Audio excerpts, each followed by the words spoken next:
Pessoal, esse aqui é o primeiro vídeo da segunda temporada de questões comentadas. Nós vamos começar ele com o pé direito, com uma promoção. Se você compartilhar esse vídeo nas suas redes sociais, com essa hashtag, você vai concorrer a um livro da sua escolha na Saraiva ou na Amazon. O livro da sua escolha é até R$100. Basta compartilhar esse vídeo com essa hashtag, você vai participar. Serão 10 vídeos, ou seja, 10 chances para que você ganhe esse livro. Nesse vídeo específico, nós vamos tratar das questões de conhecimentos pedagógicos da prova da Secretaria de Educação de Minas Gerais, que foi organizada pela FUMARC, uma prova de alto nível, bem difícil. Nós vamos discutir cada questão dessa prova dos conhecimentos pedagógicos. Sem mais delongas, vamos para o vídeo.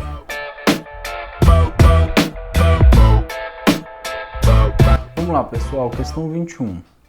Leia o texto a seguir. Aí nós temos aqui uma tirinha da Turma da Mônica para contextualizar aqui a discussão. Segundo o Estatuto da Criança e do Adolescente, 1990, adolescente é a pessoa que tem entre 11 e 18 anos de idade. Isso vai ser dito lá no artigo 2º, logo no início do ECA, que diz que criança é a pessoa de 0 até 11 anos incompletos e adolescente de 11 anos até os 18 anos. Essa é a definição que está na lei. Todas essas outras opções, elas estão aqui para confundir.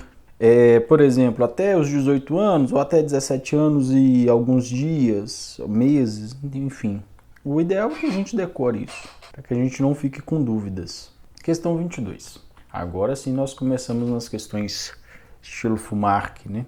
Olha o texto. Segundo a Convenção das Nações Unidas sobre a eliminação de todas as formas de discriminação racial, os estados com letra maiúscula, então os países, condenam a discriminação racial e comprometem-se a adotar uma política de eliminação da discriminação racial em todas as suas formas e de promoção de entendimento entre todas as raças. Para esse fim, cada Estado compromete-se a não efetuar ato ou prática de discriminação racial praticada por uma pessoa ou organização qualquer, a tomar medidas eficazes a fim de rever as políticas governamentais, nacionais e locais para modificar, abrogar ou anular qualquer disposição regulamentar que tenha como objetivo criar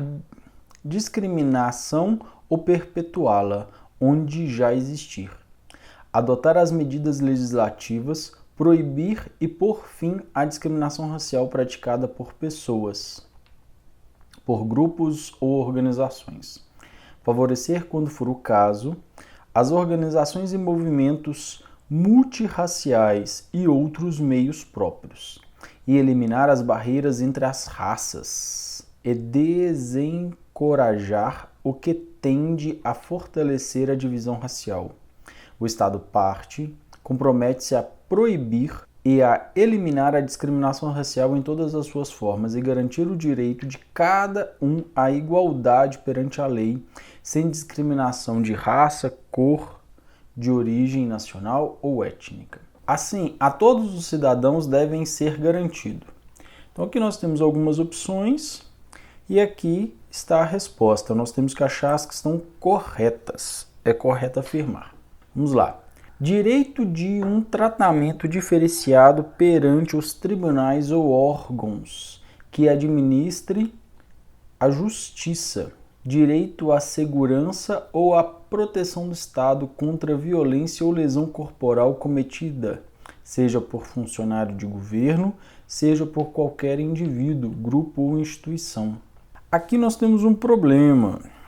Primeiro, que essa parte aqui, ela não foi retirada da Declaração Universal dos Direitos Humanos. Na verdade, não há aqui uma possibilidade de um tratamento diferenciado nos tribunais. Isso não é possível, né? mesmo sem que esse item 1 ele não esteja contemplado na Declaração Universal dos Direitos Humanos, ele também, quando fala que o tratamento ele tem que ser diferenciado, não, ele tem que ser igualitário, ele tem que ser igual a todos. A justiça deve ser acessível a todos de forma igual, garantindo ali por remédios constitucionais, por exemplo, é o que diz a Declaração Universal dos Direitos Humanos. Então esse aqui está errado por isso, porque não há a possibilidade de um tratamento diferenciado, uma vez que o tratamento deve ser igualitário. E todo o resto aqui não está contemplado na Declaração Universal dos Direitos Humanos. Então o que eu faço quando eu estou nesse tipo de questão? Eu já vou lá e marco a letra A como ela não é possível, como ela está errada. Isso já facilita aí a minha vida no futuro. 2. O direito de participar das eleições, de votar e ser votado, de acordo com o sistema de sufrágio universal, e igual direito de tomar parte do governo, assim como na direção de 2 assuntos públicos, em qualquer grau, e o direito de acesso, em igualdade de condições, às funções públicas. Essa está correta. Entretanto, tomemos cuidado com a palavra 2. Eu creio que ela está errada. Eu creio que eles queriam escrever dos assuntos públicos e não 2 assuntos públicos. Nós vamos considerar ela correta para ter uma resposta, mas fiquemos atentos. Eu creio que essa questão ela vai ser anulada, uma vez que não há ali uma limitação na quantidade de assuntos públicos que o cidadão possa atingir. Na verdade, ele tem que ser aberto e possível participação para todos, sem distinção, sem nenhum tipo de limitação. Ainda mais em números de assuntos públicos que você poderá fazer parte, tomar. Então eu creio que isso está errado, mas nós vamos considerar que isso está correto, só para que tenha uma resposta, tá bom? Ela vai ser tratada lá no artigo 21º, nos itens 1, 2 e 3. O texto ele foi modificado, mas ele é um grande resumo desses 3 itens. Então a 2 está correta. Eu já vou lá e olho qual não tem a 2. Então eu já excluo a letra E também. Se eu tiver que chutar, já aumentou ali minhas chances de chute. 3. Direito de circular parcialmente e de escolher residência dentro das fronteiras do Estado. Direito de deixar qualquer país, inclusive o seu, e de retornar ao seu país. Isso está incorreto, porque ele tem direito de circular livremente, não parcialmente. Então aqui está incorreto. Vou lá e marco como errada todas as questões que tem o item 3. Então a D também está errada, a E está errada, a letra A nós já sabíamos que está errada e a letra B também está errada. Então só nos sobra a opção C. Vamos marcar e ir embora se estivéssemos numa prova. Nós já ganharíamos todo esse tempo de leitura aqui, ó. Mas como nós não estamos numa prova, estamos estudando para futuras provas, vamos ler tudo e tirar as nossas dúvidas. 4. Direito a uma nacionalidade. Isso vai ser dito lá no artigo 15. Direito a casar-se e escolher o cônjuge. Artigo 16º, na Declaração Universal dos Direitos Humanos. Direito tanto individual como coletivo à propriedade. Artigo 17, também na Declaração Universal dos Direitos Humanos, a 4 está correta. Direito ao trabalho, à escolha do trabalho, a condições equivalentes e satisfatórias de trabalho, proteção contra o desemprego, a um salário igual para um trabalho igual e a uma remuneração equitativa e satisfatória. Isso vai ser dito lá no artigo 23 da Declaração Universal dos Direitos Humanos, no item 1, 2 e 3. Isso aqui foi resumido, esses 3 itens estão resumidos nesse item 5. Então, a opção que nós marcaríamos na 22 é a letra C de casa. 23, mais uma questão FUMARC, gigantesca. A obrigatoriedade da inclusão da história e da cultura afro-brasileira e africana nos currículos da educação básica trata-se de decisão política, com fortes repercussões pedagógicas, inclusive na formação de professores. Com esta medida, reconhece-se que, além de garantir vagas para negros nos bancos escolares, é preciso valorizar devidamente a história e a cultura de seu povo, buscando reparar danos que se repetem há 5 séculos. A sua identidade e seus direitos. A relevância do estudo de temas decorrentes da história e da cultura afro-brasileira e africana não se restringe à população negra. Ao contrário, diz respeito a todos os brasileiros, uma vez que se deve educar-se enquanto cidadãos atuantes no seio de uma sociedade multicultural e poliétnica, capazes de construir uma nação democrática. Aqui vai falar da resolução, diretrizes nacionais curriculares. É urgente que os professores, gestores e todos os que fazem parte do contexto escolar tenham em sua formação condições para o trabalho pedagógico com toda e qualquer expressão de diversidade cultural. Cabe a todos que educam exigir a educação para a diversidade, reconhecendo as alteridades presentes nas relações étnico-raciais, além de pensar nos grupos que foram e são excluídos da sociedade. Sabendo esses princípios, é correto afirmar. Então aqui, segundo o contexto da questão, nós vamos buscar uma questão que esteja errada no contexto da inclusão desses conceitos na educação. Conceitos esses, educação que trate da inclusão da história e cultura afro-brasileira e africana nos currículos da educação básica. Então nós temos que achar aquilo que está correto.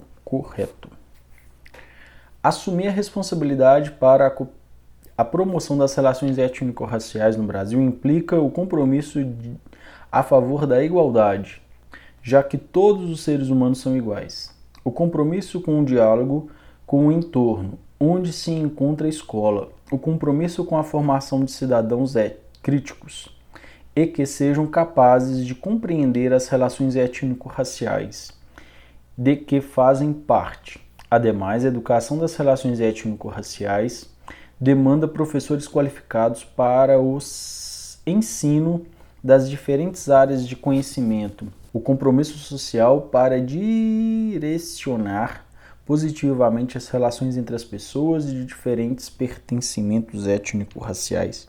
Você lê e fala, nó, tá espetacular, corretíssima é essa. Não vou nem ler o resto.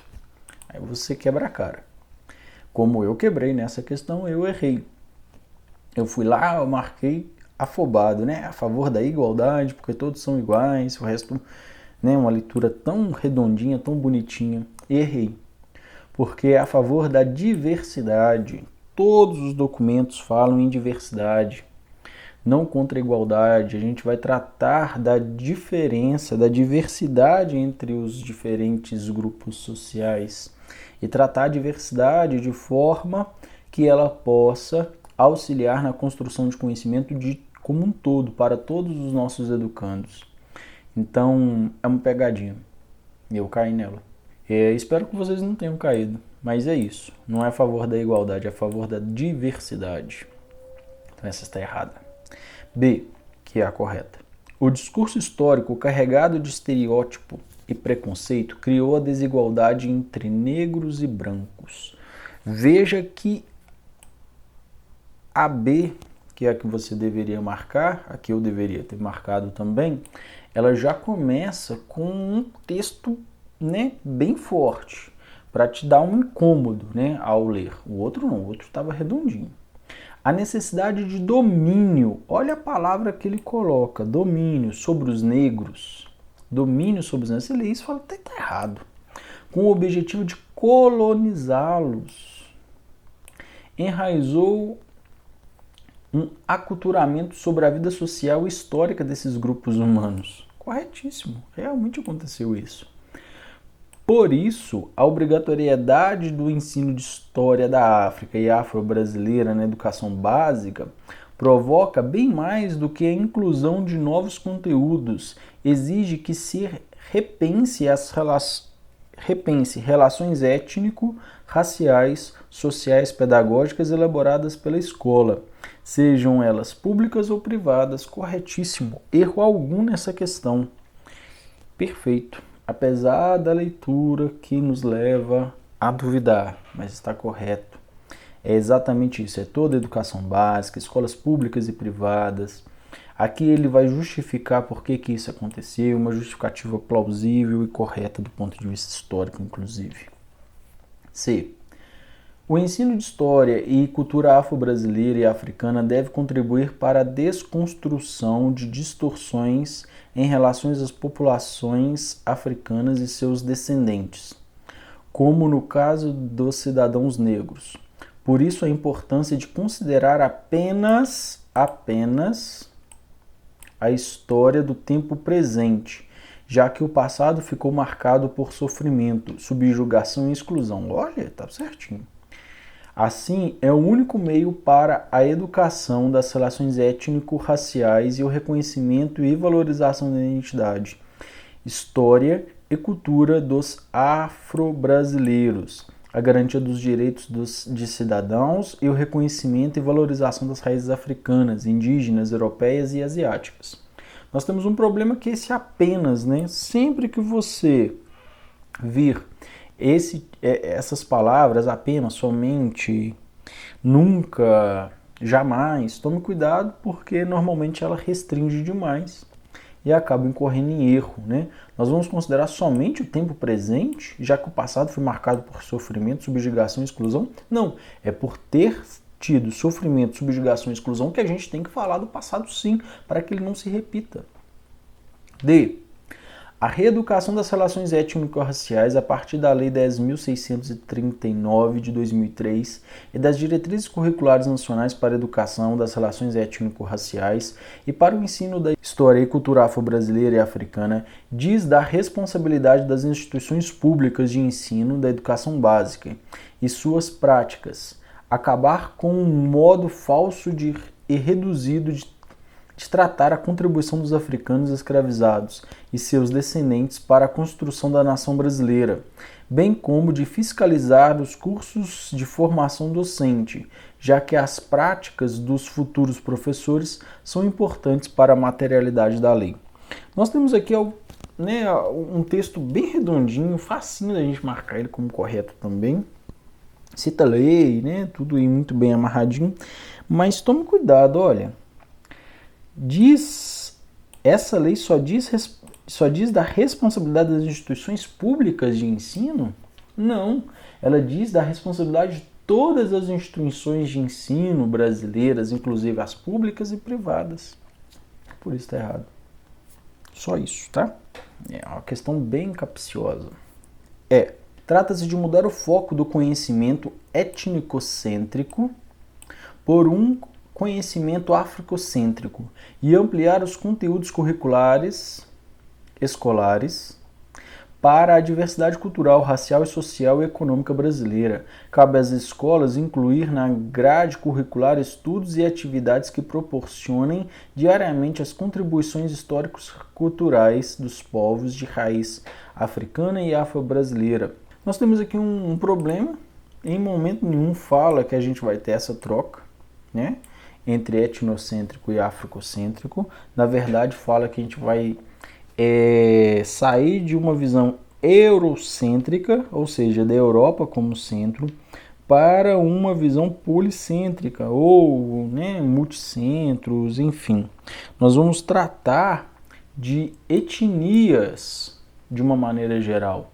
E não só de uma única etnia, nós vamos tratar de todas aquelas que têm grande influência, inclusive a africana, inclusive a europeia, inclusive a asiática. Todas aquelas que têm influência na nossa formação como nação, nós vamos tratar. Voltando aqui, questão que nós deveríamos marcar, a letra B de bola.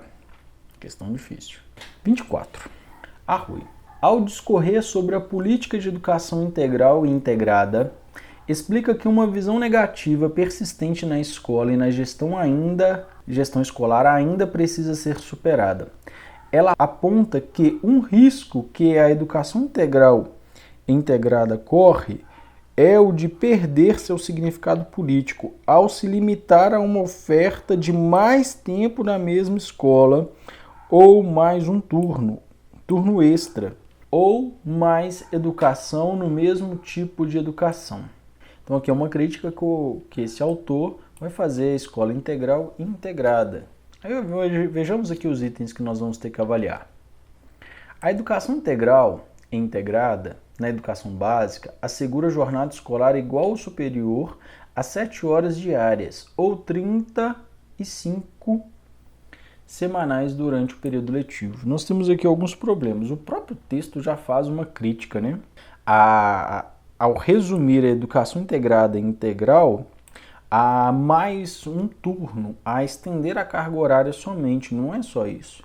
E aqui já fala que aqui uma obrigatoriedade de tempo. Primeiro que a lei não determina esse prazo, esse tempo, né, de efetivo trabalho escolar para ser considerado integral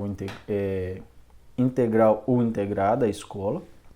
E o próprio texto motivador já vai contra, né? Então essa aqui, a número 1, ela está incorreta. Então eu vou marcar ela como incorreta, eu tenho que achar as corretas, todas que têm 1, eu já elimino, consegui eliminar a letra A, já não chuto mais a letra A se for necessário chutar. 2. O decreto reconhece e valoriza a diversidade das populações do campo, quilombola e indígena e situação de itinerância e estimula a gestão democrática e a articulação entre a educação básica e o ensino superior. Muito bonito, bacana demais, mas não tem nada a ver com a motivação dada, nem com a pergunta explicitada.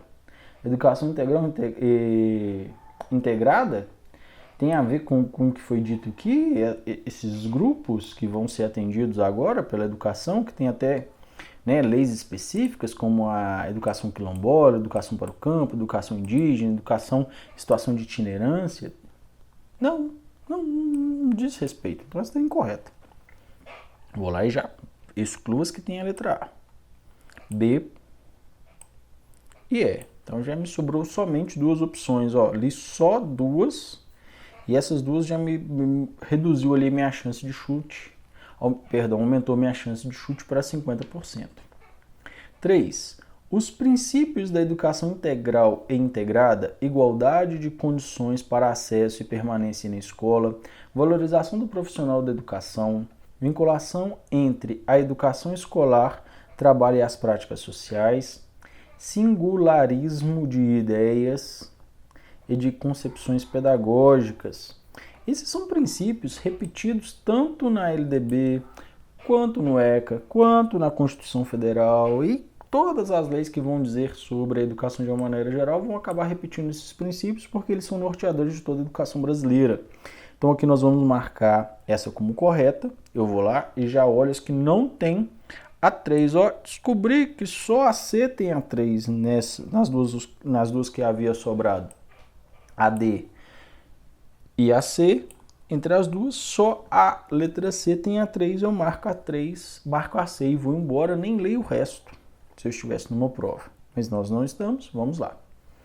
4. Um dos princípios da educação integral é fortalecer a rede de educação profissional, com vistas ao aumento da escolarização e a melhoria da qualidade da formação do jovem e do adulto trabalhador, tendo como centralidade o estudante, considerando como dimensões indissociáveis o trabalho, a ciência, a cultura e a tecnologia, tudo certinho, menos por essa parte. Eu vou melhorar a qualidade de formação do jovem e do adulto trabalhador com a educação integral?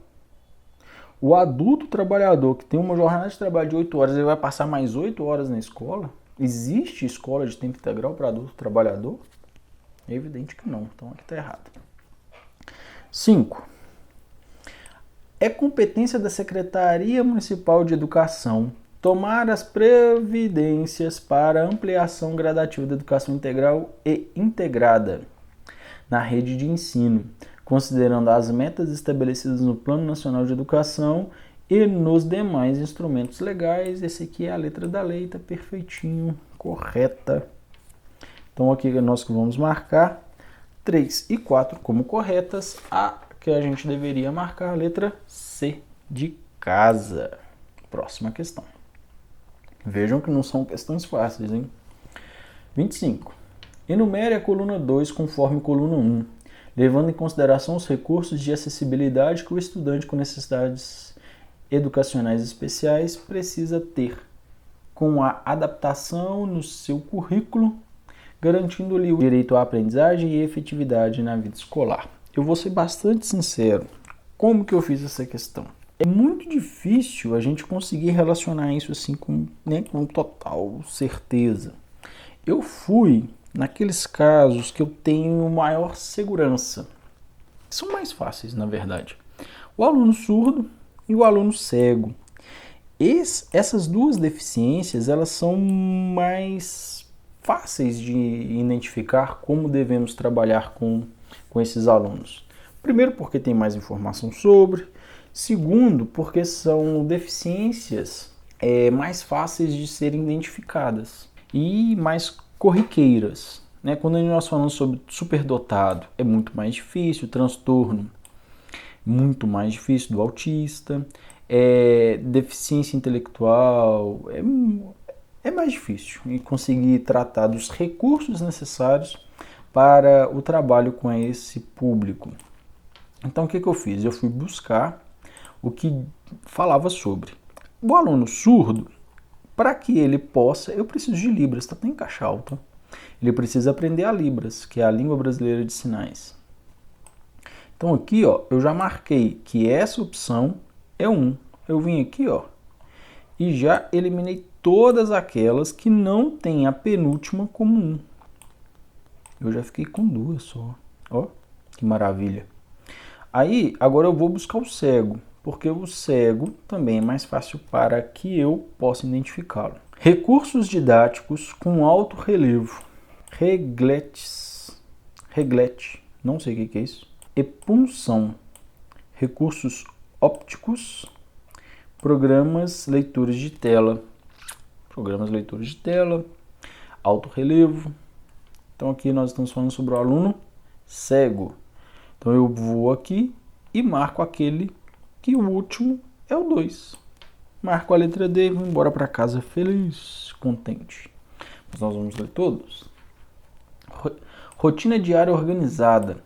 Agenda com esquema de aulas com símbolos ou desenhos, ordens claras e cartões de comunicação. Aqui nós estamos falando do aluno com autismo. O autista, ele precisa sim de ter ali um padrão, né? De ter uma rotina diária bastante organizada e clara. Teclados especiais, programas para o uso no computador, como instrumentos para escrever, tesoura adaptada e engrossadores e materiais pedagógicos adaptados. Aqui nós vamos falar com um aluno com paralisia cerebral. São alunos que têm uma maior dificuldade de locomoção, então eles precisam ali ter, né, alguma coisa que permita que ele se comunique. A fala também é prejudicada, então nós temos ali, né, aquele aluno que normalmente é cadeirante. É uma situação muito difícil de ser trabalhada, então é necessário que tenha ali uma adaptação desses recursos. Material pedagógico adaptado para facilitar sua compreensão. Material concreto para auxiliar na matemática, adaptações curriculares nas provas e no material de sala de aula. Então aqui nós estamos falando do aluno com deficiência intelectual. Muito genérico, né? Não tem como a gente descrever bem, por isso que eu fui naqueles que eram mais claros, para achar a resposta, né? Ir embora. Mas aqui é isso, eu vou tentar adaptar as provas, fazer uma prova diferenciada para aquele aluno, né? Uso de tecnologias computacionais, softwares educativos, enciclopédias digitais, jogos pedagógicos e simuladores. Aqui nós vamos ter os alunos superdotados, que esses instrumentos poderão estimulá-lo a desenvolver ainda mais suas capacidades. Questão 26. De acordo com Vasconcelos, 2005, o projeto político-pedagógico e o plano global da instituição pode ser entendido como a sistematização nunca definitiva de um processo de planejamento participativo que se aperfeiçoa e se concretiza na caminhada, que define claramente o tipo de ação educativa que se quer realizar. É um instrumento teórico-metodológico para a intervenção e mudança da realidade, é um elemento de organização e integração da atividade prática da instituição nesse processo de transformação. Diante do texto, analise as asserções a seguir. 1. O projeto político-pedagógico está relacionado com a organização do trabalho pedagógico em 2 níveis. Até aqui tudo bem. A organização da escola como um todo. Sim, vai organizar a escola como um todo, inclusive festas, horário de entrada, saída, enfim, vai organizar a escola como um todo. E na organização da sala de aula, incluindo sua relação com o contexto social imediato, procurando preservar sua visão de totalidade. Certíssimo, vai organizar a sala de aula, como que essas salas serão organizadas, até os nomes que nós vamos dar a essas salas de aula. Hoje está na moda, né, dar nome de sentimentos para salas de aula. Enfim, então o estudo aqui vai ter uma visão de totalidade, isso está correto. Correto. Aí, nós temos aqui o porquê. Por que que isso está correto? Porque o projeto político-pedagógico, sendo a sistematização de um processo de planejamento participativo, substitui o regimento escolar e dá o devido suporte para a elaboração dos planos de ensino e dos planos de aula. O projeto político-pedagógico nunca vai substituir o regimento escolar, porque eles têm funções distintas. O regimento escolar ele tem a função de determinar algumas situações da escola fundamentais, por exemplo, como que os casos de indisciplina serão tratados. Isso o projeto político-pedagógico pode até versar, mas não vai determinar como regimento escolar. A única opção correta é a letra A. 1 é a proposição verdadeira e a 2 é uma proposição falsa. 27. Também de projeto político-pedagógico. O PPP de cada unidade de ensino deve ser elaborado e atualizado conforme com a legislação. Atualizado em conformidade com a legislação. Assegurada a participação de todos os segmentos representativos da escola, com assessoramento do serviço de inspeção escolar e de equipes pedagógicas central e regional, e aprovado pelo colegiado de cada escola, implementado e amplamente divulgado na comunidade escolar. Essa aqui é uma resolução que determina a educação em Minas Gerais. Mas, mesmo que você não esteja em Minas, não atue diretamente com o Estado, né? Poderá responder isso simplesmente com o conhecimento que nós temos sobre PPP e sobre calendário. Vamos lá, letra A, eu tenho que marcar correta. O calendário escolar, elaborado pela escola de acordo com as normas específicas, publicado anualmente pela Secretaria de Estado de Educação, é parte integrante do projeto político-pedagógico. Olha, isso aqui não está correto, está incorreto. Primeiro porque o calendário e o projeto político-pedagógico podem até estar associados, mas não é integrante obrigatório do projeto político-pedagógico. Pode ser que o projeto político-pedagógico determine algumas datas para o calendário escolar, mas o calendário escolar ele é criado anualmente e a legislação não diz que o projeto político-pedagógico ele deve ser modificado a tal ponto de mudar o calendário, por exemplo, todo ano, e o calendário muda todo ano. Então aqui nós temos um problema. É lógico, evidente que o calendário ele pode estar presente sim no projeto político-pedagógico, uma vez que ele vai ser revisado anualmente, mas isso não é uma obrigação. B. O projeto político-pedagógico deve privilegiar a participação dos coordenadores e professores em detrimento da participação dos demais membros da comunidade. Essa aqui é para que ninguém erre, né? Ninguém vai marcar essa, evidentemente. Não vai privilegiar a participação de ninguém. Todos têm uma participação que tem uma importância. C. O projeto político-pedagógico é um documento construído pelos professores e tem como característica principal explicitar os processos de avaliação. Não, pelo amor de Deus. É um documento criado por toda a comunidade escolar, coordenadores, professores, direção, membros da comunidade, pais, alunos. É um produto de alta complexidade e muita participação. D. O plano de intervenção pedagógica elaborado anualmente pela equipe pedagógica da escola é parte integrante do projeto político-pedagógico da escola. Aqui nós temos algo muito específico de Minas Gerais. Eu não sei se na sua rede também tem. Se tiver, você nos diz aqui nos comentários para nos auxiliar. Que é o PIP, Projeto de Intervenção Pedagógica. E tem até um dia D, onde todas as escolas do estado param para olhar, analisar os dados, ver o resultado nas provas e avaliações externas e criar ali estratégias para contornar tais deficiências, problemas identificados nessas provas ou pela própria comunidade. É muito específico do estado aqui. Talvez na sua rede também tenha. Se tiver, não deixe de falar, porque isso ajuda bastante. Isso aqui está correto. É exatamente isso. O plano de intervenção, tudo aquilo que vai ser realizado durante o ano para combater, entre aspas, as deficiências analisadas e destacadas nas provas externas, na vivência diária, tem sim que estar dentro do projeto político-pedagógico da escola. O projeto político-pedagógico é um instrumento teórico metodológico que representa o ideário de uma instituição e tem como objetivo privilegiar os processos de subjetivação coletiva e o saber sistematizado. Não. O objetivo de privilegiar?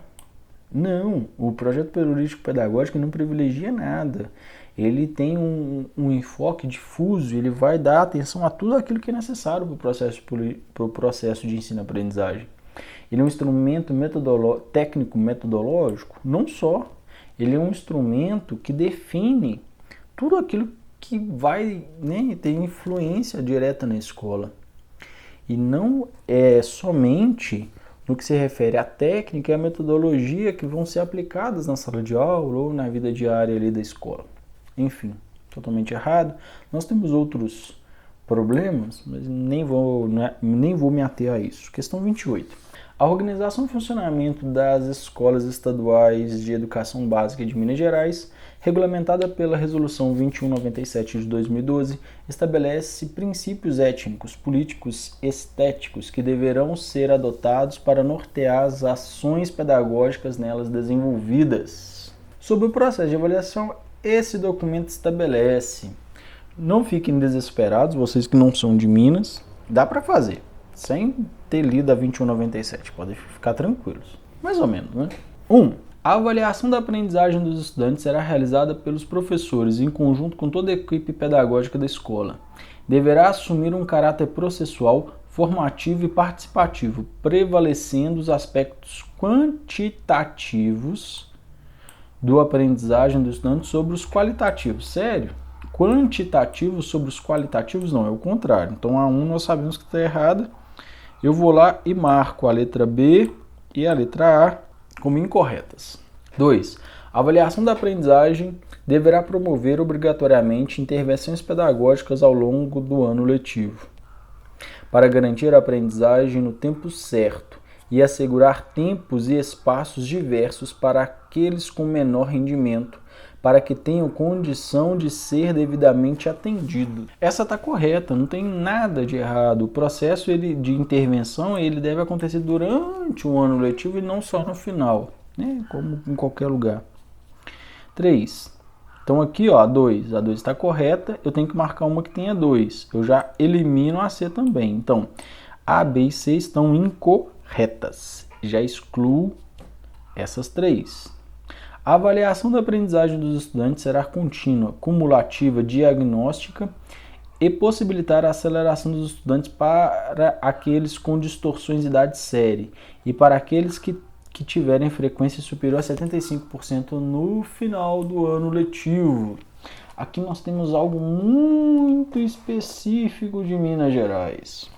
Essa 2197 diz que os alunos com bom desenvolvimento, que tenham alcançado o mínimo necessário para passar de ano, mesmo com uma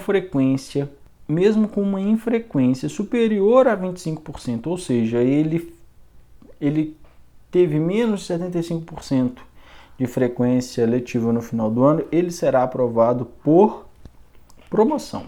A gente gosta de falar aqui que ele vai ser empurrado. De qualquer jeito ele vai ser empurrado. O Estado aqui não deixa nenhum aluno que não vai à aula tomar bomba se ele conseguir um bom desenvolvimento. Não sei se isso é correto ou incorreto, não estou aqui nem para fazer esse tipo de avaliação, estou aqui para fazer com que a gente consiga entender a questão e ir bem nela. Mas é isso. A 2197 garante que o aluno com rendimento razoável, satisfatório, mas infrequente, possa ser promovido ou empurrado, como nós falamos aqui. 4. Aqui então a gente já mata, né, a questão, ó. Eu não posso ter A3, só me sobra E, vou embora para casa. Daria para fazer por exclusão também, lendo as outras, sem que você soubesse desse fato específico. As formas e procedimentos utilizados pela escola para diagnosticar, acompanhar e intervir pedagogicamente no processo de aprendizagem dos estudantes deve expressar com clareza o que é esperado deles em relação à sua aprendizagem e ao que foi realizado pela escola, devendo ser registrado para subsidiar as decisões e informações sobre a vida escolar. Está corretíssimo, erro algum nessa questão. É exatamente isso. A gente deve dizer sim aos nossos alunos o que nós esperamos dele. No caso do desempenho satisfatório dos estudantes e de frequência inferior a 75%, no final do ano letivo, a escola deverá usar o recurso de reclassificação para posicionar o aluno no ano seguinte em seu percurso escolar. Foi o que eu disse antes, né? Infelizmente é o que acontece aqui em Minas. Então nós vamos marcar aqui a letra E de elefante. 29. A Base Nacional Comum Curricular é um documento de caráter normativo que define o conjunto orgânico e progressivo de aprendizagens essenciais que todos os alunos devem desenvolver ao longo das etapas e modalidades da educação básica, de modo a que tenham assegurados seus direitos de aprendizagem e desenvolvimento em conformidade com o que preceitua o Plano Nacional de Educação. Então aqui é algo, né, que muito moderno, muito novo. A FUMARC tem essa tradição, já trouxe aqui uma lei, né, um documento que foi publicado no final do ano. Essa prova foi aplicada logo no início de 2018. Então aqui já traz algo bastante recente, a Base Nacional Comum Curricular. Nós temos aqui também algumas opções que nós vamos avaliar. Considerando as concepções presentes no texto, analise as afirmativas a seguir. 1. A Base Nacional Comum Curricular reconhece que a educação básica deve visar a formação e ao desenvolvimento humano global, o que implica em compreender que esse desenvolvimento é linear, não, ele é um conhecimento, um desenvolvimento que ele está mais para difuso, ele vai acontecer em vários locais, em várias situações. Não precisa nem ler a Base Nacional para saber que essa está incorreta por esse motivo, não é linear, não é linear. Então a 1 eu já elimino, todas que tem 1 aqui, ó, estão incorretas, já não marco. 2. A dimensão conceitual da BNCC permite que os estudantes desenvolvam aproximações e compreensões sobre os saberes científicos e os presentes nas situações cotidianas. Essa é a grande mudança da Base Nacional Comum Curricular. Eles vão criar aproximações e compreensões de saberes científicos. Eles vão criar inter-relações antes não criadas para resolver problemas de situações cotidianas. Essa é a grande sacada da Base Nacional, resolver problemas da vida cotidiana. Eu tenho que marcar essa como correta. Todas que não tiverem A2, eu já elimino. Não tem 2, foi embora. Então ali eu já excluo de minhas possibilidades A, B, C e D. Desculpa, B, C e D como opções. 3. A noção de competência é definida na Base Nacional Comum Curricular como a mobilização de conhecimentos e habilidades, atitudes e valores para resolver demandas complexas da vida cotidiana, do pleno exercício da cidadania e do mundo do trabalho. Foi o que nós acabamos de dizer que é a grande mudança da Base Nacional Comum Curricular, é resolver demandas complexas da vida cotidiana. Ao dizer que os conteúdos curriculares estão a serviço do desenvolvimento de competências, a LDB, né? Agora eles colocam um outro nome, Leis, Diretrizes e Bases da Educação Nacional, LDB, né? É a mesma coisa, LDB. Orienta a definição das aprendizagens dos conteúdos mínimos a serem ensinados na proposta da Base Nacional Comum Curricular. Então aqui nós temos alguns problemas. Apesar da leitura ser bem linear, fácil, né? Dá a impressão que está correto, mas aqui nós temos um problema, ó. Primeiro fala que vai ter uma definição das aprendizagens. A Base Nacional ela vai definir, a LDB ela orienta a definição das aprendizagens, não, a LDB ela orienta a definição dos conteúdos do currículo mínimo, né, a ser alcançado por todos os estudantes no fim da educação básica. Então aqui nós temos um problema. Primeiro que não são das aprendizagens, mas sim dos conteúdos e currículos. Então, por isso que é Base Nacional Comum Curricular. Vai definir o currículo. Esse é o primeiro caso. Ela também, ela não define que essa proposta, ela venha a ocorrer por meio de um documento extenso e dito para todos. Ela fala que isso deve ocorrer, deve acontecer, mas não fala que em âmbito federal. Isso poderia ser em âmbito municipal, estadual, como já ocorria. Então aí nós temos alguns problemas. Mas essa opção 4 é uma opção bastante difícil de ser marcada como errada, viu? Bem difícil mesmo. A gente precisa ter uma visão bem atenta para conseguir marcar. Eu acertei essa questão, mas eu fui provavelmente na hora pela exclusão. Eu fui excluindo, né? E quando eu acabei de ler a 3, eu já, né, não tinha outra opção para marcar a não ser a letra A. Então provavelmente eu nem li a 4. Mas quem leu com certeza ficou com dúvidas. Eu confio, viu, gente? Eu confio muito. Na verdade, eu li, achei a resposta, não perco tempo lendo o resto. Quando estou fazendo prova, cada segundo é muito importante, ainda mais numa prova desse tamanho. Mas se você não confia tanto, vale a pena ler um por um. Eu arrisco. Vamos lá, 30 e última. O atendimento educacional especializado, AEE, é o conjunto de atividades e recursos de acessibilidade com objetivos pedagógicos organizados institucional e continuamente para atender aos estudantes com algum tipo de necessidade especial escolar. Então aqui vai dizer respeito do AEE. Quanto ao AEE, assinale a afirmativa a seguir e identifique-as como verdadeiro ou falso conforme sejam verdadeiras ou falsas. Verdadeiro ou falso aqui mais normal, né? Normalmente eu começo de trás para, né, de cima para baixo. Sempre começo da última para a primeira, porque eu acho que o cara que está construindo as perguntas sempre colocam as mais fáceis nas últimas. Mas aqui nós vamos seguir a ordem normal. Mas é uma tática. Não sei se funciona muito bem, se isso tem alguma lógica não, mas é meio psicológico para mim. Eu sempre começo, né, pela última. Inclusive naquelas opções que nós fizemos nas questões anteriores. Dificilmente eu começo pela 1, eu sempre começo pela 4, né, pela 5, pela 3, começo no meio. Sei lá, nessas opções até teria dado certo, né, porque a primeira sempre estava errada.